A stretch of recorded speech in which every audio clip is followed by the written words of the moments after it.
Hello, it's Marcus from Pazzo Racing. Today I'm going to make a brief video and show you how to mount levers on, this is a 2014 BMW R1200 GS. So this is a new water-cooled one.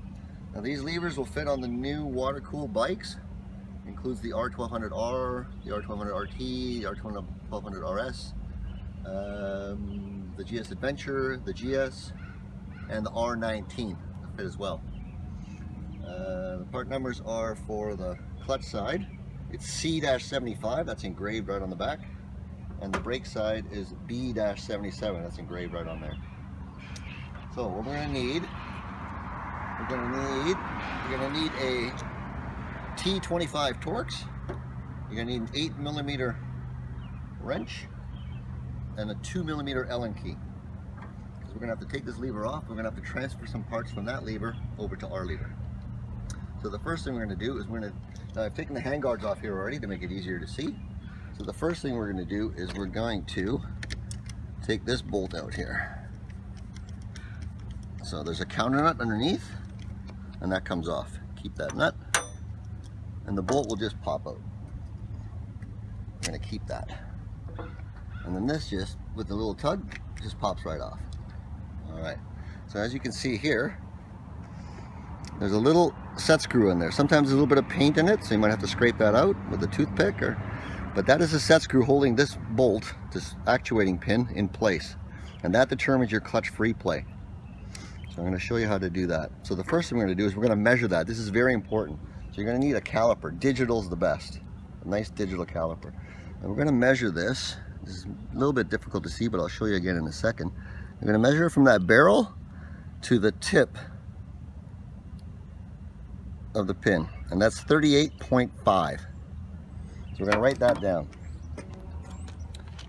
38.5 millimeters. This is very, very important.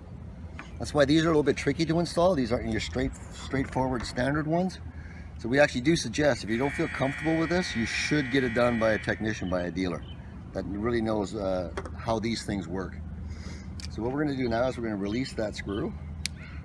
It's just a locking set screw, and then we're going to turn this all the way in. Better said, we're going to turn this all the way out. So that's that actuating pin, and then that barrel just falls right out. We don't need the stock one anymore. I'm going to show you real quick how I measured that earlier. So that was in the lever like that. So the measurement I took was from the barrel right at the top of the thread to here. That's how I measured that. So not like this. I'm not measuring the length of the pin. I'm measuring the distance that that pin was in that barrel, and that was 38.5. We wrote that down. So now we're going to just transfer this over to the Pazzo clutch lever, which is the C-75. I'm going to put the set screw in from the bottom just for aesthetics, and then we're going to screw that bolt back in. Now we're going to have to measure it again. We want to get 38.5 again. Again, from that barrel that I showed you. That's right here to the tip. That's 38.39, so a little bit more. It's got to be a little bit longer.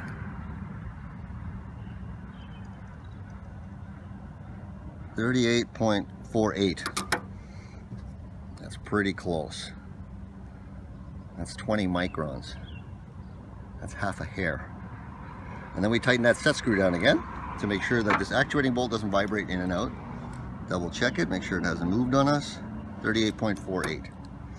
So now, get some grease, some good grease, heavy grease, around the outside here, and all the contact areas, inside the hole, on the ball end here. We want to get grease on all the contact areas. Underneath, we want to grease all the contact areas in here. There's little islands. So now we've done that, what we're going to do is we're going to stick this back through the rubber boot, the actuating pin, and you're going to feel it snap in. There's like that. And then we're going to take some grease. We're going to put grease all over the bolt, all in here. And then we're just going to pop that bolt right back in there again. Just like that. Then we take that counter nut that we had on there, put that back on. That's very important. Don't forget the counter nut. And then we're just going to snug it down again. Just hand tight, that's all you need. So that one's on there. That'll work in all 6 positions. So what you're going to looking for is free play. This little bit that you can push before you're actually, there's a little bit of free play in there before you're actually pushing on the master cylinder. If that bolt is out too far in the stationary position, you're going to be pushing on the clutch already, and you're going to be riding the clutch. You're going to be dragging the clutch. So that means, so if you have no free play in here at all, that bolt is out too far. You can still do it on the bike. You can undo the set screw from down here and then just back that off a little bit. I'll show you what I mean. So if I undo the set screw, so this is the free play I have now, like almost nothing.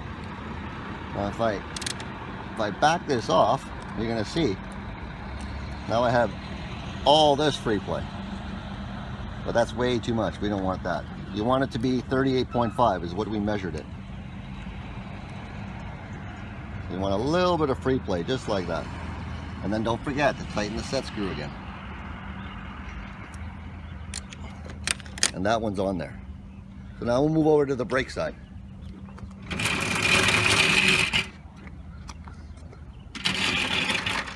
Now the brake side is the exact same principle.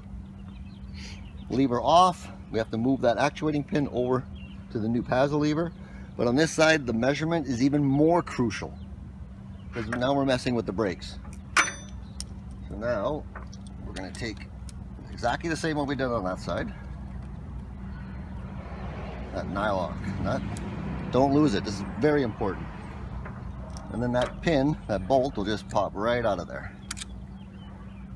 And then you'll feel it with a little bit of a tug. It'll come right out. Snap. So now we're in the same position again. It's the exact same setup as on the other side. Just a mirror image of it. So then we're going to, again, more importantly, we're going to measure it the exact same way. Now this measurement is crucial. Don't get this one wrong. This is 40.5. So it's exactly 2 millimeters longer. Now it might be different for your bike, but you're putting it, you're going to put it back to whatever the OEM was. So this is 40.5. Again, the actuating pin and the barrel will just pop right out. Again, I measured it. I'm going to show you once more. I didn't measure the bolt. I measured from that barrel to the tip of the pin, and that was 40.5. So like I did on the clutch side, I'm going to put that barrel in from the bottom, so the set screw's on the bottom just for aesthetics, and put that actuating pin back in there. Now we're looking for 40.5. 40.3, a little bit more. 40 point, a little bit more. Ever so slightly.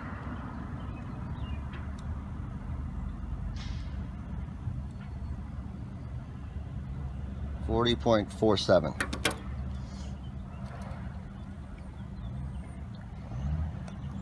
Tighten the set screw down again so that bolt, that pin can't vibrate in and out of there. And before we mount it back on, we check our measurement one more time. As you can see, I've measured this a bunch of times because this is so crucial. 40.5, 40.52. So that's 20 microns. Again, that's a quarter of a hair. Again, we're going to grease up the contact areas, the hole, all these contact areas, a little bit on the end here, all the contact areas inside here. And then we're just going to pop that back on there just like we popped it off through the rubber boot. And you'll feel it kind of snap in like that. We're going to put grease on the bolt here. And then we're going to pop that bolt right back in there. Just like that. Again, very important. Don't forget the counter nut. Otherwise this pin can vibrate loose. The pin falls out and you got the lever in your hand when you need the brakes. That's bad. And then we just mount this back up. Hand tight and just snug a little bit. That's all you need. So again, on this side, we're looking for free play. A little bit of play you got before it actually starts to push on the brake. If you have no free play in here, you're actually pressing the brake pads together.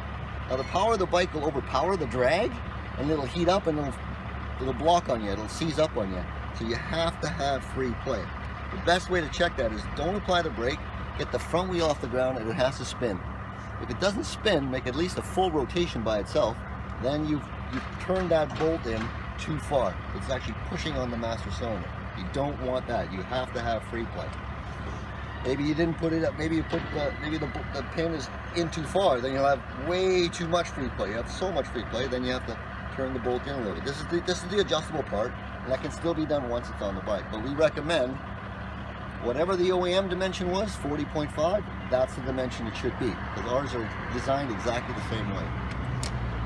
And that's pretty well it. It all worked. It's been test ridden. It works with cruise control, on, off, brake lights. Everything functions properly the way it should. Thanks for watching. If you have any questions, send us an email at sales@pazzoracing.com.